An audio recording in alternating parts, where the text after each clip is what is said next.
أعوذ بالله من الشيطان الرجيم.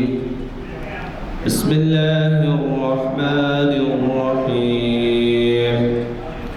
إنا أنزلناه في ليلة القدر وما أدراك ما ليلة القدر. ليلة القدر خير من 1000 شهر. تنزل الملائكة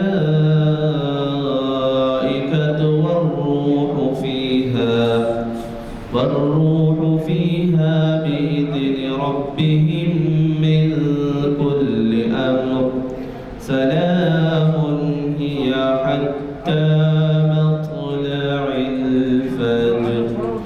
صدق الله العظيم. آج 8 ذی الحج 1445 ہجری موافق 15 جون 2024 عیسوی دن ہفتہ بعد نماز عصر جامع مسجد عالیہ گن فاؤنڈری کے کانفرنس ہال میں منعقد کی جا رہی ہے. تاریخ اسلام کی 1047ویں جو ہے نشست. عنوان ہے اسوہ ابراہیمی اور عصر حاضر کے تقاضے. مخاطب کریں گے عالی جناب محترم ڈاکٹر سید اسلام الدین مجاہد. میں ادباً گزارش کرتا ہوں عالی جناب ڈاکٹر سید اسلام الدین مجاہد صاحب سے وہ سر شہنشین پر آئیں اور ہمیں مخاطب کریں. الحمدللہ رب العالمین والصلاة والسلام علی رسول الامین. فاعوذ باللہ من الشیطان الرجیم. بسم اللہ الرحمن الرحیم. وَإِذِ ابْتَلَىٰ إِبْرَاهِيمَ رَبُّهُ بِكَلِمَاتٍ فَأَتَمَّهُنَّ قَالَ إِنِّي جَاعِلُكَ لِلنَّاسِ إِمَامًا. صدق اللہ العظیم. ساری حمد ستائش اور ساری کبریائی اور ساری بزرگی اس خالق و کون و مکان کے لیے سزاوار ہے جس نے اس کائنات کو وجود بخشا. درود و سلام تمام انبیاء اور مرسلین اور بالخصوص خاتم النبیین محمد مصطفیٰ صلی اللہ علیہ وسلم پر. محترم بزرگوں اور عزیز نوجوان ساتھیوں، ہر سال جب عید قربان کا موقع آتا ہے تو ہمارے دلوں میں حضرت ابراہیم علیہ السلام اور حضرت اسماعیل علیہ السلام کی قربانی یاد آ جاتی ہے. ہم سب جانتے ہیں کہ قرآن مجید میں اللہ تعالیٰ نے حضرت ابراہیم علیہ السلام کا تذکرہ تقریباً 69 مقامات پر کیا ہے، اور ہم اس بات سے بخوبی واقف ہیں کہ حضرت ابراہیم علیہ السلام کی پوری زندگی حق کے غلبے کے لیے اور شرک کے خاتمے کے لیے رہی ہے.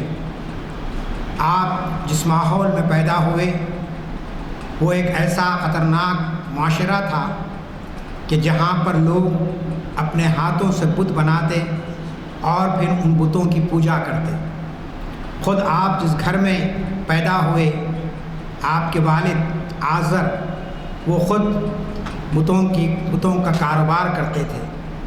ایسے ماحول کے اندر اللہ تعالیٰ نے اپنے رسول کو اور اپنے نبی کو مبعوث فرمایا، اور جب آپ نے دیکھا کہ لوگ ایک اللہ کے بجائے مختلف بتوں کی پرستش کر رہے ہیں تو آپ کو بڑی فکر ہوئی کہ آخر انسان کی عقل کیسے اس قدر غفلت کا شکار ہو گئی کہ وہ اپنے خالق کو بھول کر ان لوگوں کی پرستش کر رہا ہے جس کو وہ خود اپنے ہاتھوں سے بنا رہا ہے.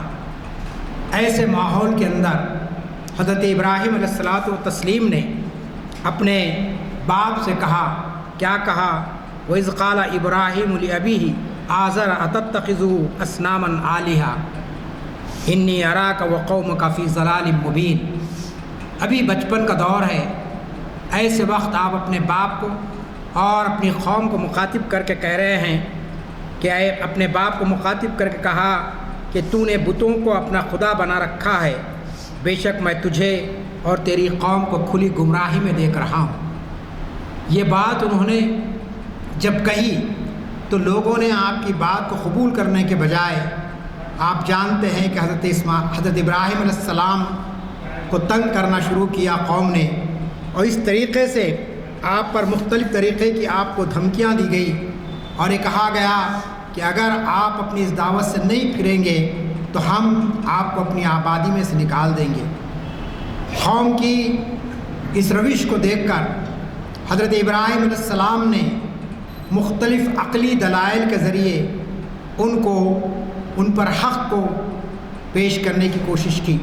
چنانچہ آپ نے دیکھا کہ یہ قوم راست طور پر خدا کی بندگی کے لیے تیار نہیں ہے، تو ہوا ہے کہ ایک مرتبہ آپ نے ایک تارے کو دیکھا اور کہا کہ یہ جو تارا مجھے نظر آ رہا ہے ہو سکتا ہے کہ یہ ہمارا خدا ہو، لیکن جب وہ تارا غروب ہو گیا تو آپ نے کہا کہ غروب ہونے والا میرا خدا نہیں ہو سکتا ہے، میں اس کو خدا نہیں مان سکتا ہوں۔ قرآن مجید آپ پڑھیں گے سورہ صافات کے اندر اور دیگر مقامات پر قرآن مجید کے، جیسا کہ میں نے کہا کہ 69 مقامات پر حضرت ابراہیم علیہ السلام کی اس پوری جدوجہد کا تذکرہ قرآن مجید نے بڑی تفصیل کے ساتھ بیان کیا ہے۔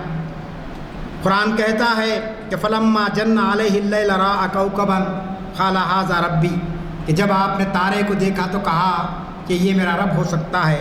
فلما افلا، جب وہ غائب ہو گیا، جب ڈوب گیا، قال لا احب الآفلین، کہ میں ڈوبنے والے کو اپنا خدا نہیں مان سکتا ہوں، کیونکہ خدا تو ہمیشہ رہنے والا ہے، وہ لا فانی ہے، وہ لا زوال ہے۔ پھر تھوڑی دیر کے بعد آپ نے دیکھا کہ چاند نکل کر آیا ہے آسمان پر۔ فلما راء القمر بازغا، جب آپ نے دیکھا کہ چاند آیا اور چاند کے ذریعے لوگوں کو ٹھنڈک محسوس ہونے لگی، اطمینان محسوس ہونے لگا، آپ نے کہا کہ قال ھذا ربی، یہ میرا خدا ہو سکتا ہے نہیں کہا ہو سکتا ہے میرا خدا ہو سکتا ہے۔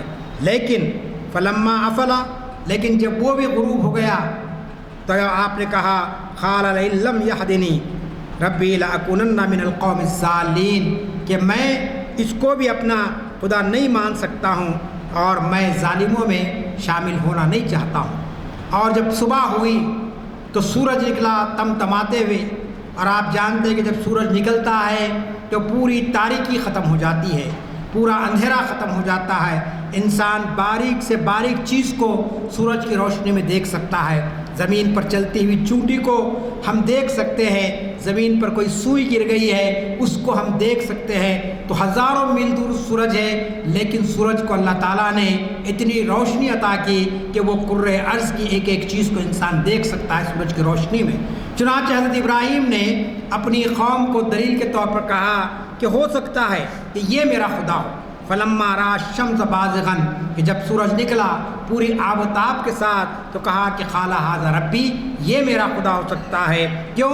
اس کی دلیل دی آپ نے، ھذا اکبر، یہ بڑا ہے، یعنی تارے سے بھی بڑا ہے اور اسی طریقے سے چاند سے بھی یہ بڑا ہے، لہٰذا یہ میرا خدا ہو سکتا ہے۔ لیکن جب شام ہوئی اور جب سورج غروب ہو گیا اور تاریکی چھا گئی تو پھر آپ نے کیا کہا؟ قال یا قوم فلما افلت، جب وہ ڈوب گیا سورج، قال یا قوم انی بری مما مشرکون، کہ میں جو ہے نا تمام چیزوں سے بری ہو جاتا ہوں اور میں مشرکوں میں سے نہیں ہوں، میں شرک کرنے والوں میں سے نہیں ہوں۔ اور اس کے بعد آپ نے کہا کہ میں جو ہم پڑھتے ہیں نماز سے پہلے، انی وجہت وجہی للذی فطر السماوات والارض وما کان من المشرکین، کہ میں یکسو ہو گیا اپنے ایک رب کی طرف، اپنے ایک حاکم کی طرف، اور میرا شمار مشرکوں میں نہیں ہے۔ تو یہ جو آپ کی دعوت تھی، توحید کی دعوت، ایک خدا کے پیغام کو پہنچانے کی دعوت، سارے انسانوں کو یہ بتانا کہ ہمارا ایک خالق موجود ہے، ہمارا ایک مالک موجود ہے، نہ چاند ہمارا خدا بن سکتا ہے، نہ سورج ہمارا خالق بن سکتا ہے، نہ ستارہ ہمارا معبود بن سکتا ہے، یہ سب تو فطرت کی چیزیں ہیں، یہ سب اللہ کی پیدا کی ہوئی چیزیں ہیں، اللہ کی بنائی ہوئی چیزیں ہیں، ان سب کا جو بنانے والا ہے وہ ہمارا خدا ہے۔ جب یہ پیغام گونجنے لگا تو آپ جانتے ہیں کہ وقت کے نمرود کو یہ محسوس ہوا کہ ہمارے معاشرے میں، ہمارے ملک میں ایک ایسا نوجوان آ گیا جو میری خدائی کے خلاف بول رہا ہے، جبکہ میں نے سب کو اپنا غلام بنا لیا ہے، میں سب کو اپنا مطیع و فرمان بنا چکا ہوں۔ چنانچہ آپ جانتے ہیں کہ معاملہ نمرود تک گیا اور قوم نے کہا کہ یہ شخص ہمارے ساتھ اس قسم کا ظلم کروا، یعنی یہ بات کہہ رہا ہے جس کو ہمارے ماں باپ نے یا ہمارے خاندان والوں نے کبھی نہیں دکھایا۔ چنانچہ آپ جانتے ہیں کہ حضرت ابراہیم علیہ السلام کو نمرود نے حکم دیا کہ ان کو جو ہے نا آگ میں ڈال دیا جائے۔ پوری قوم دیکھتے رہی کہ کس طریقے سے آگ کو دہکایا گیا اور آگ کو جو ہے نا آپ کے جو ہے نا اس کے اندر ڈالنے کی آپ کو تیاری کی گئی، اور نمرود اور اس کی قوم یہ سمجھ رہی تھی کہ آج تو ابراہیم علیہ السلام کا خاتمہ ہو جائے گا۔ لازمی چیز ہے کہ دہکتی ہوئی آگ ہے، اور جب کوئی چیز آگ میں ڈال دی جائے گی تو لازمی چیز ہے کہ وہ چیز خاکستر ہو جائے گی، جل جائے گی، ختم ہو جائے گی، اب کوئی چیز باقی نہیں رہے گی۔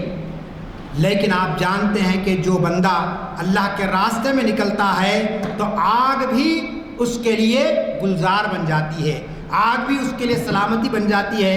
چنانچہ آپ جانتے ہیں حضرت ابراہیم علیہ السلام جب آگ میں ڈال دیے گئے، اس وقت اللہ تعالیٰ نے راست آگ کو حکم دیا، کسی کو نہیں کہا کہ ان کو بچاؤ ان کو بچاؤ، بلکہ آگ کو کہا یا نارو کونی بردم و سلامن علی ابراہیم، اے آگ تو ٹھنڈی ہو جا، تو سلامتی ہو جا ابراہیم کے لیے۔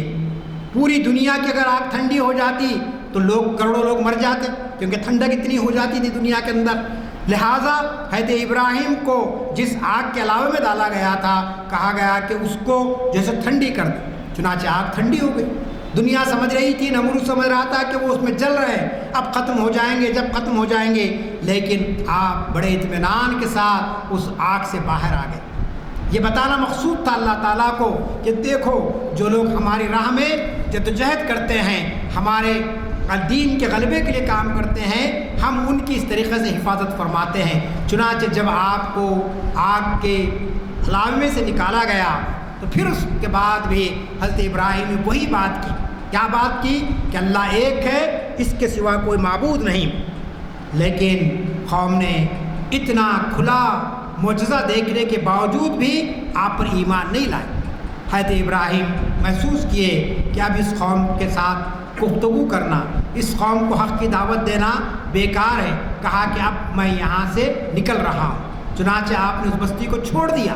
یہ انبیاء کی سنت رہی ہے۔ آپ جانتے ہیں ہجرت، نبی کریم صلی اللہ علیہ وسلم نے بھی ہجرت فرمائی، 13 سال تک مکے کے اندر آپ لوگوں کو دین کی دعوت اب دیتے رہے۔ چند لوگوں نے دعوت کو قبول کیا اور مکے کی ایک بڑی آبادی نے انکار کیا۔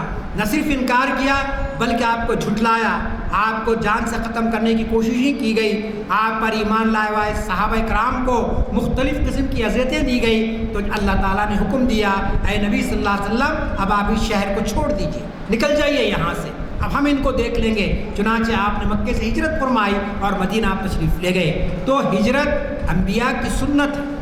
جب لوگ حق کی دعوت کو قبول نہیں کرتے ہیں، حق کا انکار کرنے لگتے ہیں، تو اللہ تعالیٰ اپنے نبیوں اور اپنے رسولوں کو اس آبادی کو چھوڑ دینے کا حکم دیتا ہے۔ اب اس کے بعد وہ قوم بھٹکتی رہتی ہے یا پھر اللہ کا عذاب ان پر آ جاتا ہے۔ قرآن مجید ہم پڑھتے ہیں تو کئی قوموں کو اللہ تعالیٰ نے نیست و نابود کر دیا۔ کیوں؟ کہ جب انہوں نے نبیوں کا قتل کرنا شروع کر دیا، انہوں نے اللہ کے احکامات کو ماننے سے انکار کر دیا۔ چنانچہ حضرت ابراہیم علیہ السلام اپنی قوم کو کہتے ہیں کہ قال انی ذاہب الی ربی سیہدین، کہ اے قوم میں تم کو تمہارے حال پر چھوڑ کر نکل جا رہا ہوں اور اللہ مجھے اپنا صحیح راستہ دکھائے گا۔ چنانچہ بہت سے مقامات پر آپ سفر کرتے ہوئے آپ جانتے ہیں کہ فلسطین کو آپ پہنچے ہیں۔ فلسطین کا مسئلہ اس وقت ہمارے سامنے ہے، ظلم اور بربریت وہاں پر ہو رہی ہے۔ میں نے عنوان اسی لیے دیا اسوہ ابراہیمی اور عصر حاضر کے تقاضے، کہ فلسطین سے جو تعلق ہمارا ہے وہ آپ جانتے ہیں کہ انبیاء کی سرزمین ہے یہ۔ حضرت ابراہیم علیہ السلام جب نکلے عراق سے تو مختلف مقامات سے ہوتے ہوئے وہیں پر پہنچے، فلسطین کے علاقے میں پہنچے آپ۔ چنانچہ وہاں جانے کے بعد آپ نے پھر جو کام کیا وہاں پر اسلام کی تبلیغ کا، پھر اللہ نے آپ کو حکم دیا کہ وہاں سے بھی نکلو، اور وہاں سے نکل کر آپ پھر مکے کو آئے اور وہاں آپ نے خانہ کعبہ کی تعمیر فرمائی۔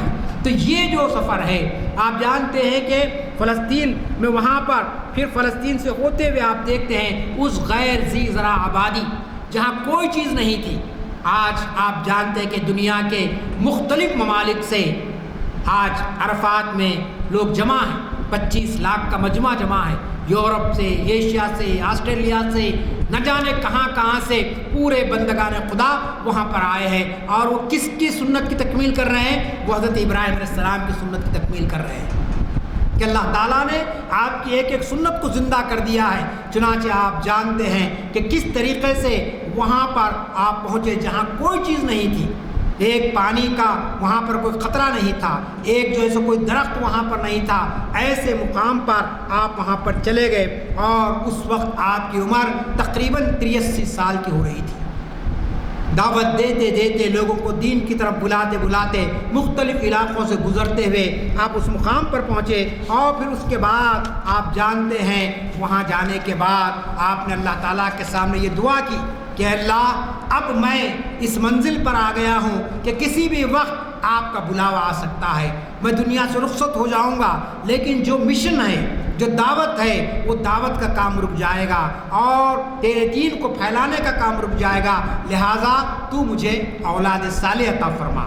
اب آپ غور فرمائیے، 85 سال کی عمر ہے، اللہ تعالیٰ جب دینا چاہتا ہے اولاد کسی کو تو عمر اس کے اندر کوئی حائل نہیں ہو سکتی ہے، اس کو کبھی بھی اس کی دعا قبول ہو سکتی ہے، اور یہ تو رسول کی دعا تھی۔ چنانچہ آپ جانتے ہیں حضرت ابراہیم نے کہا کہ میری ہڈیاں بوسیدہ ہو گئی ہیں، میں ایک ایسی منزل پر پہنچ چکا ہوں کہ اب جو ہے نا مجھ سے جو ہے یہ کام کچھ دن کے لیے ہوگا، اور اس کے بعد پھر آپ کی دعوت کا کام نہیں ہو سکے گا، لہٰذا آپ نے دعا کی ربی حبلی من الصالحین، کہ اے اللہ مجھے ایک صالح بیٹا عطا فرما۔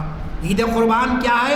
حضرت اسماعیل علیہ السلام کسی قربانی کا نتیجہ ہے کہ باپ اور بیٹے مل کر کس طریقے سے خدا کے راستے میں اپنے آپ کو قربان کرنے کے تیار ہو گئے۔ لیکن آپ تصور کیجئے کہ 85 سال کی عمر میں آپ دعا فرما رہے ہیں، اور یقین کے ساتھ دعا فرما رہے ہیں کہ اللہ تعالیٰ میری دعا کو قبول فرمائے گا۔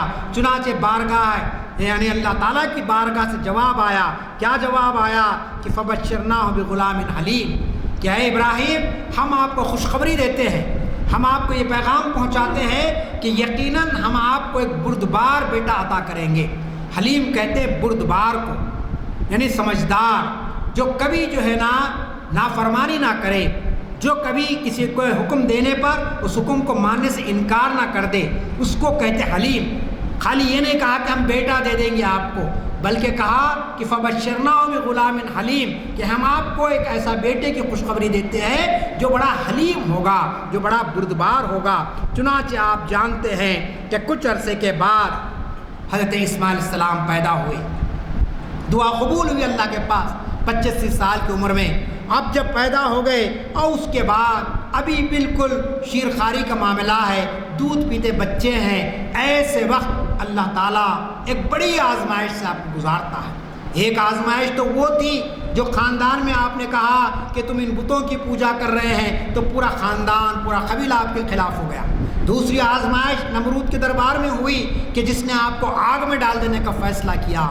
تیسری آزمائش آپ کی یہ ہوئی کہ آپ اپنے وطن کو چھوڑ کر نکلے اور مختلف ممالک میں مختلف علاقوں سے گزرتے فلسطین تک پہنچے۔ پھر آپ کو فلسطین سے کہا گیا کہ ادھر آپ آئیے، اور وہاں آنے کے بعد ایک آزمائش ایسی کہ بالکل وادی غیر زرع میں اندر موجود ہے، اور پھر وہاں یہ حکم دیا جا رہا ہے کہ اب آپ کو جو ہے نا یہاں سے بھی اپنا جو ہے اپنے مشن کو آگے بڑھانا ہے، آگے کام کرنا ہے۔ چنانچہ آپ جانتے ہیں کہ کہا گیا کہ اس حالت کے اندر جب کہ بچہ بالکل مختصر چھوٹا بچہ ہے، حکم دیا گیا کہ تم اپنی بیوی اور بچے کو چھوڑ کر یہاں سے نکلو۔ چنانچہ آپ دیکھتے ہیں جو صفا و مروہ کی پہاڑیاں ہیں، حج یا عمرہ اس وقت تک مکمل نہیں ہوتا ہے جب کہ حاجی جو ہے نا صفا و مروہ پر 7 مرتبہ ادھر سے ادھر نہ جائے۔ تو اللہ کو یعنی اتنی پسند آئی وہ ادا جو حضرت حاجرہ نے اپنے شیرخوار بچے کے پانی کے لیے جو دوڑ لگائی تھی صفا کی پہاڑی پر، مروہ کی پہاڑی پر، وہ اللہ تعالیٰ کو اتنا پسند آیا کہ تا قیام قیامت ہر حاجی کے لیے اور ہر عمرہ کرنے پر لازمی کر دیا گیا۔ تو یہ سنت ابراہیمی ہے۔ چنانچہ پھر اس کے بعد آپ جانتے ہیں کہ یہ جو مرحلہ ہوا، یہ تو حضرت ابراہیم کی قربانیاں تھیں، یہ آپ پر جو آزمائش آئی تھی، لیکن اللہ تعالیٰ اب باپ اور بیٹے کو دونوں کو آزماتا ہے۔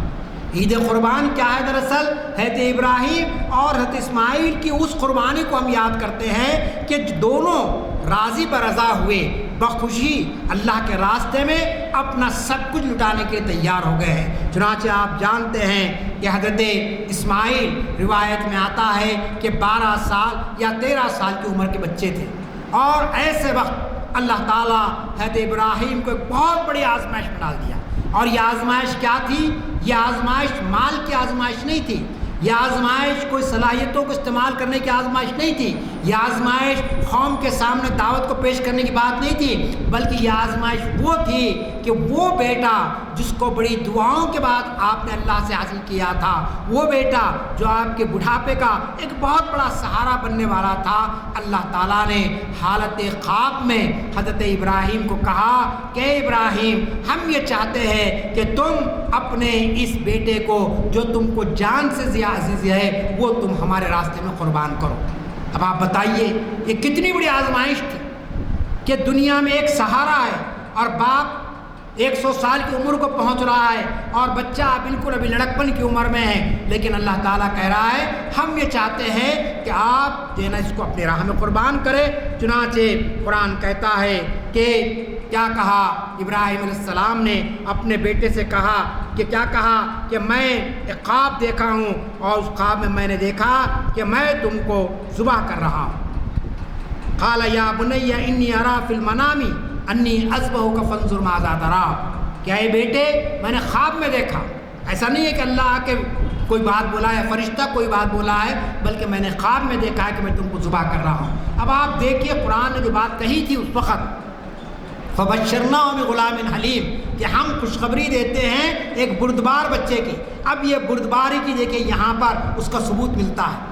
اگر بچہ بردبار نہ ہوتا تو کیا جواب دیتا کہ بابا جان آپ خواب دیکھے ہیں اور خواب غلط ہو سکتا ہے، ایسا معاملہ آپ کیسے مجھے قربان کر دیں گے؟ آپ تو اتنے زمانے کے بعد میں دنیا میں آیا ہوں اور آپ اس عمر میں ہیں اور آپ مجھے میرے گلے پر چھری چلا دیں گے۔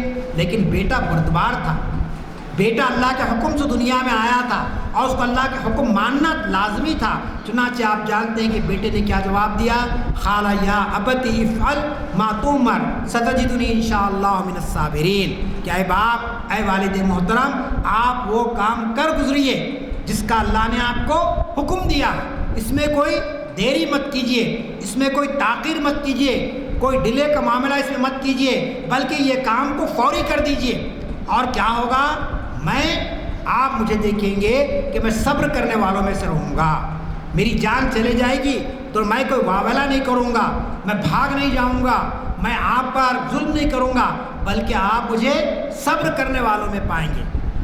آپ جانتے ہیں یہ قربانی کا فلسفہ ہے۔ ہم جب قربانی دیں، پرسوں عید ہے ہماری، ہم 10 جانور قربان کرتے ہیں جو صاحب استطاعت ہے، بلکہ اب تو کمپٹیشن ہو گیا ہے کہ ایسا بکرا لائے کہ کسی کے پاس ایسا میرے جیسا بکرا نہ ہو، ہم اتنی بڑی قربانی کریں کہ کوئی ہمارے سامنے نہ ٹک سکے۔ یہ ریاکاری ہے، اللہ کو ایسا عمل پسند نہیں ہے جو لوگوں کو دکھانے کے لیے، لوگوں کو روب ڈالنے کے لیے کیا جائے، کیونکہ آپ جانتے ہیں قرآن نے کہہ دیا ہے کہ تمہارا گوشت اور تمہاری دوسری کوئی چیز قربانی کی اللہ کے پاس نہیں پہنچتی ہے سوائے یہ کہ تمہارا تقویٰ۔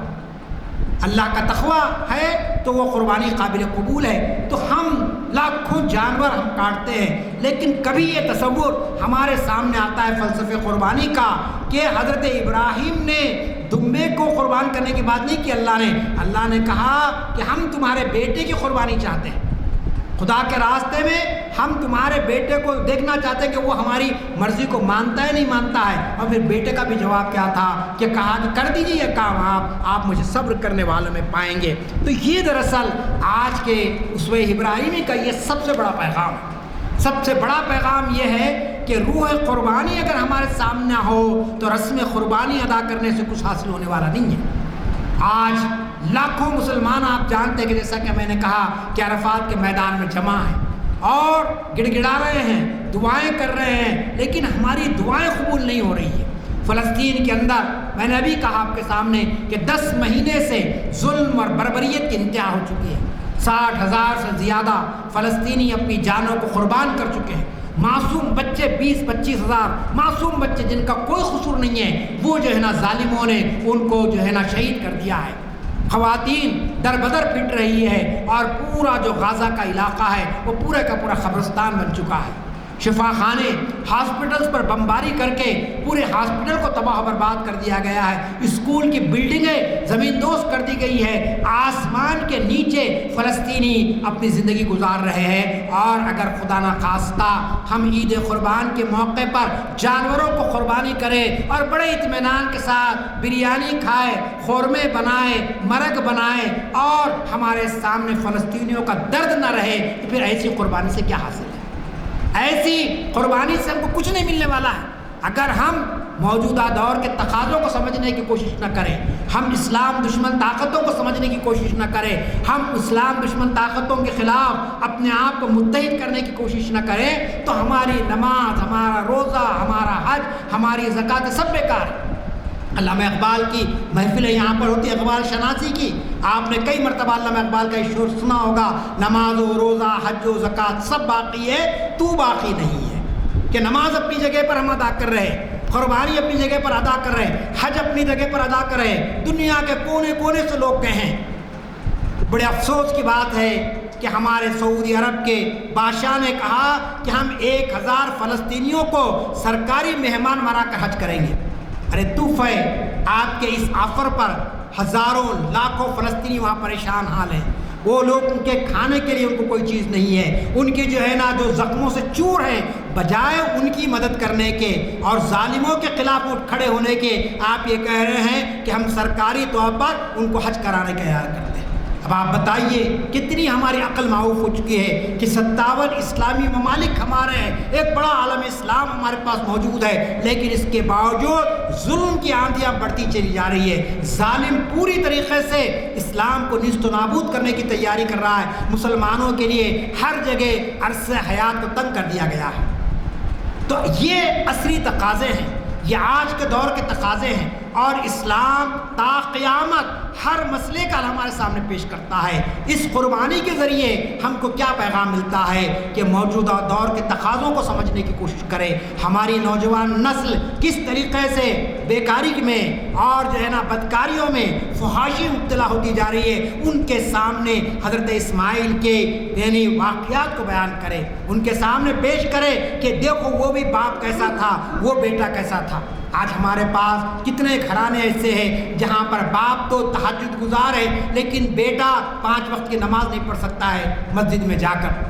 کتنے گھرانے ایسے ہیں جہاں پر ماں باپ کچھ نیکی کے کام کر لیتے ہیں لیکن گھر کے دوسرے افراد کو توفیق نہیں ہوتی ہے. تو یہ دراصل ہمارے پاس عید قربان ہو، عید الفطر ہو، اس کا ایک فلسفہ ہے. اس کی روح کو سمجھنے کی کوشش کریں گے ہم تو ہمارے لیے فائدہ ہوگا. تو حضرت ابراہیم علیہ السلام کی یہ ساری جو سرگزشت ہے، اس کے ذریعے سے ہم کو جو پیغام ملتا ہے وہ پیغام یہ ہے کہ وقت آنے پر جہاں ہم جانور کو ذبح کر رہے ہیں، ہم کہتے ہیں کہ اے اللہ ہم صاحب استطاعت ہیں، ہماری اس قربانی کو تو قبول کر لے. یہ عہد ہمارے اندر پیدا ہونا چاہیے کہ کل اگر ضرورت پڑے گی اسلام کے لیے، مسلمانوں کے لیے، تو ہم اپنی جان کی بھی قربانی دیں کے تیار ہیں. اور یہ کوئی افسانہ نہیں ہے، یہ کوئی تاریخ کی بات نہیں کر رہا ہوں. آج فلسطینی اسی بنیاد پر اپنی جانوں کا یعنی شہادت دے رہے ہیں. اسی طریقے سے وہ مسئلہ فلسطین کے لیے، مسجد اقصیٰ کی حفاظت کے لیے آگے بڑھ رہے ہیں کہ ان کو معلوم ہے یہ جان دی ہوئی اسی کی ہے. حق تو یہ ہے کہ خدا نہ ہوا. انسان کتنے سال جیے گا؟ 100 سال، 110 سال، 150 سال، لیکن مرنا تو ایک دن. لیکن وہ موت جو اللہ کے راستے میں ہو اس کی بڑی قدر ہوتی ہے۔ چنانچہ حضرت اسماعیل علیہ السلام اور حضرت اسماعیل علیہ السلام کو اللہ تعالیٰ نے آزمایا اور کہا کہ ہم چاہتے ہیں کہ تمہارے بیٹے کو ہمارے راستے میں قربان کرو۔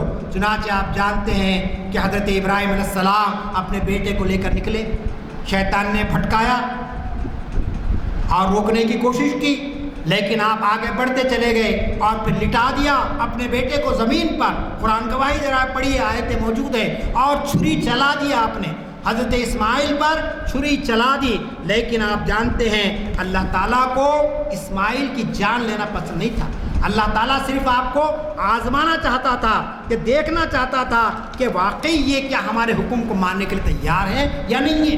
اللہ تعالیٰ انسانوں سے محبت کرتا ہے، اللہ تعالیٰ انسانوں کی جان لینا نہیں چاہتا ہے۔ چنانچہ جیسے یہ چھری چلی، اللہ تعالیٰ نے کہا قد صدقت الرؤیا انا کذالک نجزی المحسنین۔ اے ابراہیم، تم نے خواب کو سچ کر دکھایا۔ ہم نے جو بات تم کو خواب میں کہی تھی تم نے اس کو عملی جامہ پہنا دیا اور سچ کر دکھایا۔ اپنے بیٹے پر گلے پر تم نے چھری چلا دی، لیکن ہم یاد رکھو ہم نیکی کرنے والوں کو ایسی ہی سزا دیتے ہیں۔ چنانچہ آپ جانتے ہیں جب یہ عمل پورا ہوا تو اللہ تعالیٰ نے کہا کہ ہم آپ کو کیا کریں گے، پوری دنیا کے لیے آپ کو امام بنائیں گے۔ جو آیت میں نے شروع میں پڑھی، وَإِذِ ابْتَلَىٰ إِبْرَاهِيمَ رَبُّهُ بِكَلِمَاتٍ فَأَتَمَّهُنَّ، کہ جب ابراہیم علیہ السلام آزمائش میں پورے اتر گئے تو کہا کہ اب آپ پوری انسانیت کے لیے، قیامت تک کے آنے والی انسانیت کے لیے آپ امام ہیں۔ ہم سنت ابراہیمی ادا کر رہے ہیں، ہم قربانی کر رہے ہیں، ہم حج کو جا رہے ہیں، ہم وہ پورے مناسک حج کر رہے ہیں، تو کس طریقے سے اللہ تعالیٰ نے حضرت ابراہیم کی سنت کو جاری کر دیا، اور یہ سلسلہ قیامت تک جاری رہے گا۔ اسی لیے کہا گیا کہ للناس اماما، جتنے گروہ انسانی دنیا میں آتے رہیں گے ان سب کے جو امام ہوں گے وہ حضرت ابراہیم علیہ السلام ہوں گے۔ آپ ہی کی سنت اور آپ ہی کی تعلیمات کو لے کر آپ جانتے ہیں کہ نبی کریم صلی اللہ علیہ وسلم مبعوث ہوئے، اور اسی طریقے سے آپ نے حضرت ابراہیم علیہ السلام کے عمل کو اور آپ کے پیغام کو دنیا کے سامنے رکھنے کی کوشش کی ہے۔ میں آپ کو بتانا چاہتا ہوں کہ آج کے دور کے اندر سب سے بڑا جو اس وقت چیلنج ہے، وہ چیلنج کیا ہے؟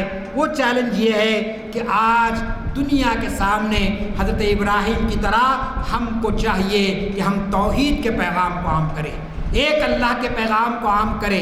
آپ یاد رکھ لیجئے، انسان سارے اعمال کر لے، لیکن اگر وہ توحید کے معاملے میں اگر ڈگمگائے تو اس کے سارے اعمال بیکار ہیں۔ توحید کیا ہے؟ توحید کے تعلق سے ایک شاعر نے بڑی اچھی بات کہی، توحید تو یہ ہے کہ خدا حشر میں کہہ دے یہ بندہ دو عالم سے خفا میرے لیے ہے۔ یہ توحید کا پیغام ہے، یعنی ساری دنیا ناراض ہو جائے لیکن اللہ راضی رہے، یہ توحید ہے۔ دراصل آپ جانتے ہیں کہ توحید کے معاملے میں ہم بہت کمزور ہوتے جا رہے ہیں۔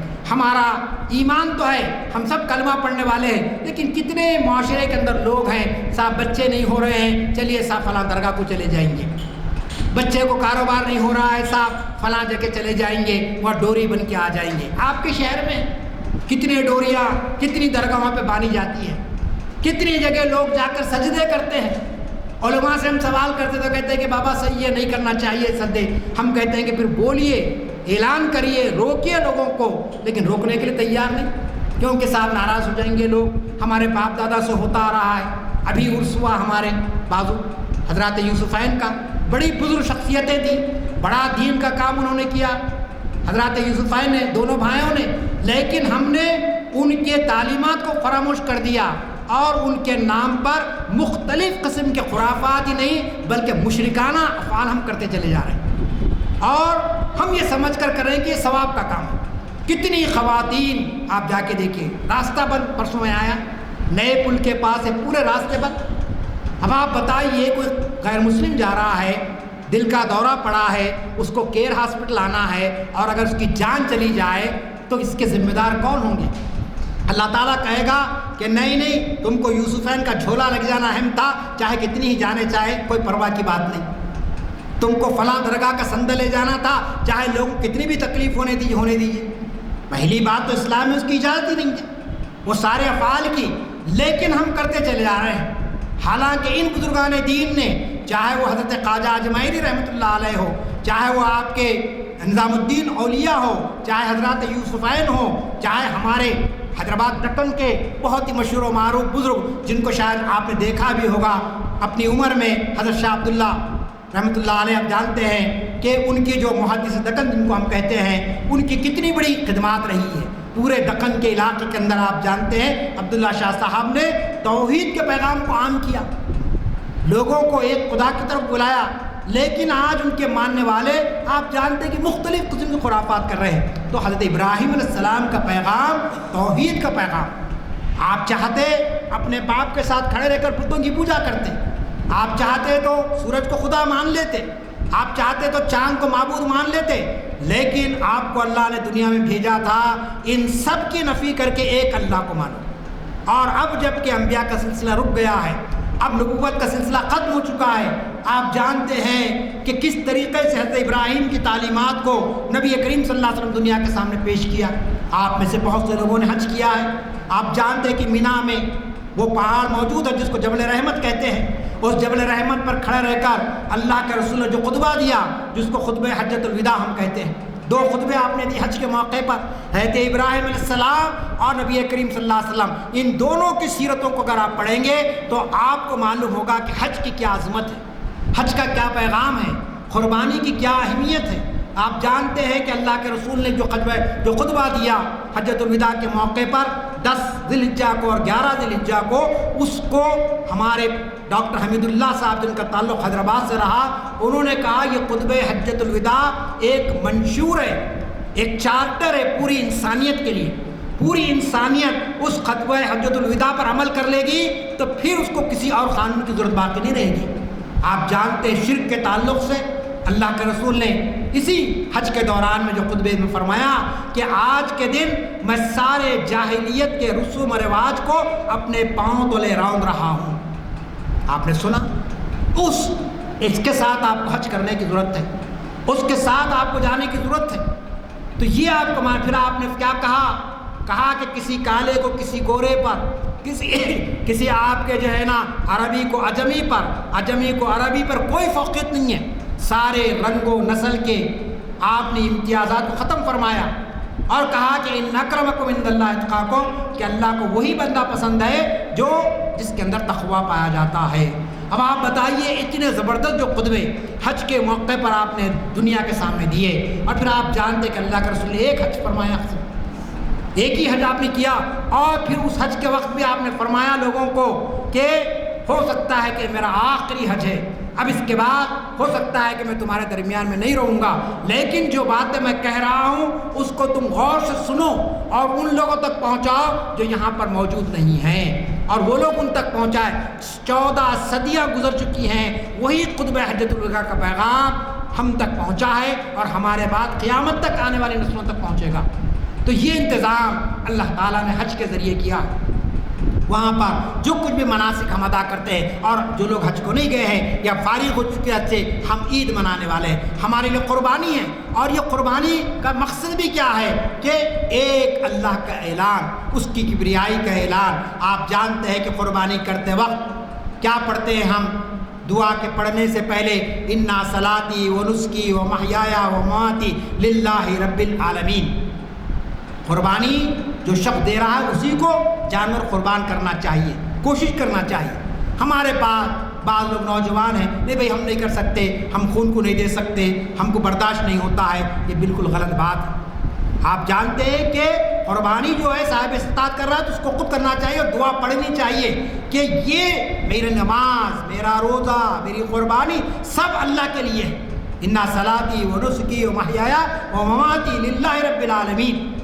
اس کے بعد آپ دعا پڑھ کے قربانی دیتے ہیں تاکہ آپ کو یہ بات معلوم ہو کہ ہر چیز میری زندگی کا، جسم کا ایک ایک بات یہ اللہ کی امانت ہے، میری ایک ایک صلاحیت اللہ کی امانت ہے۔ تو یہ آپ کو معلوم ہے پیغام ہم کو قربانی کے ذریعے ملتا ہے۔ پھر آپ جانتے ہیں کہ آج کے دور کے اندر سب سے بڑا یہ چیلنج، جیسا کہ میں نے آپ سے کہا کہ اس وقت اہل اسلام پر یہی ہے کہ تم ایک خدا کی کبریائی کا اعلان مت کرو، تم ہمارے ساتھ مل جاؤ۔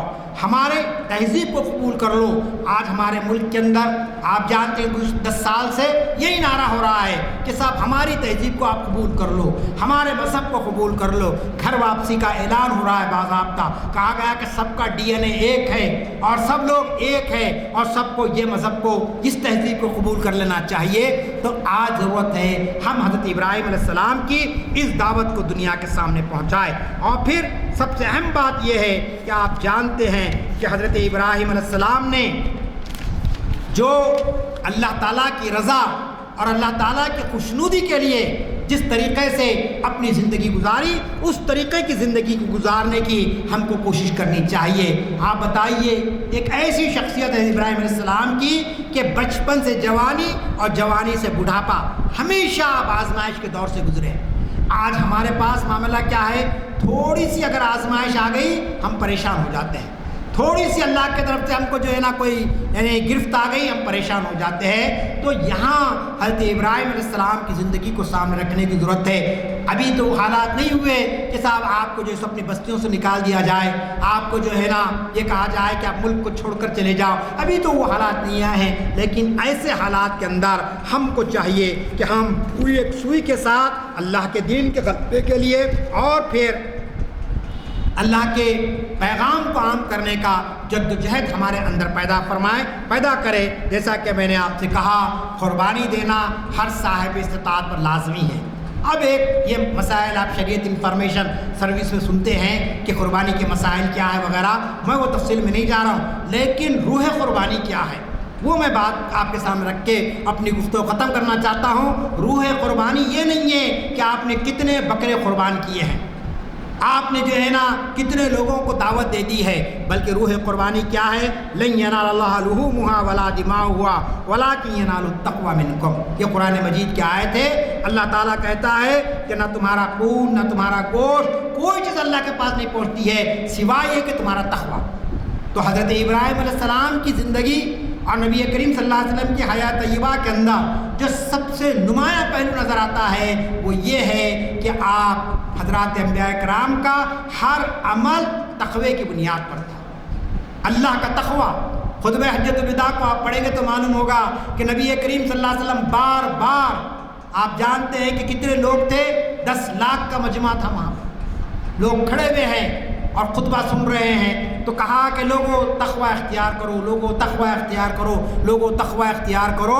تو یہ چیز ہمارے اندر پیدا ہونے کی چیز ہے کہ ہم ہمیشہ یہ تصور رکھیں کہ اللہ ہم کو دیکھ رہا ہے اور ہم اللہ کے حکم کے بغیر کوئی کام نہیں کر سکتے ہیں۔ یہ چند اہم باتیں میں نے آج کے اس محفل میں آپ کے سامنے رکھی ہے۔ انشاءاللہ آج بعد نماز مغرب مسجد عزیزیہ ہمایوں نگر میں بھی میرا ایک کتاب ہے وہاں پر، اور وہاں کا عنوان ہے یہ دور اپنے ابراہیم کی تلاش میں ہے۔ تو انشاءاللہ جو کچھ حالات اس وقت ہے امت مسلمہ کو کیا کرنا چاہیے، انشاءاللہ وہاں پر میں گفتگو کروں گا۔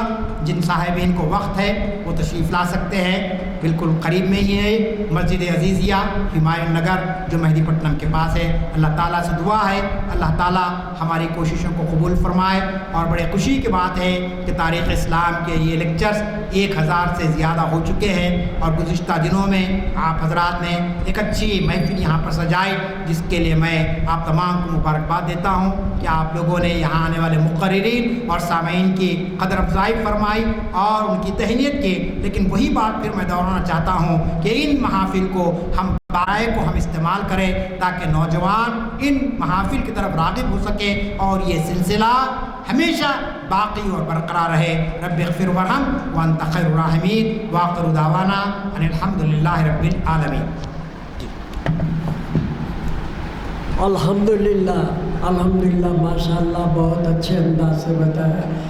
اللہ تعالیٰ آپ کے علم میں ترقی دے، برکت دے، آپ کی عمر دراز کرے، صحت و عافیت دے، ہم کو بار بار آپ سے سننے کا ہم کو موقع عطا فرمائے، اور ہمیں ہدایت دے کے ہم جو سنتے ہیں وہ دوسروں تک پہنچائیں، اور بقول آپ کے ہم کو ہدایت دے کے ہم اپنے ساتھ کسی نہ کسی کو ساتھ لے کر آتے رہیں۔ ایسے مواقع نہیں ملتے، کچھ نہیں ہے، بیچارے اتنی محنت سے کر کے لیکچر تیار کرتے ہیں، بڑا یہ ہوتا ہے ہم کو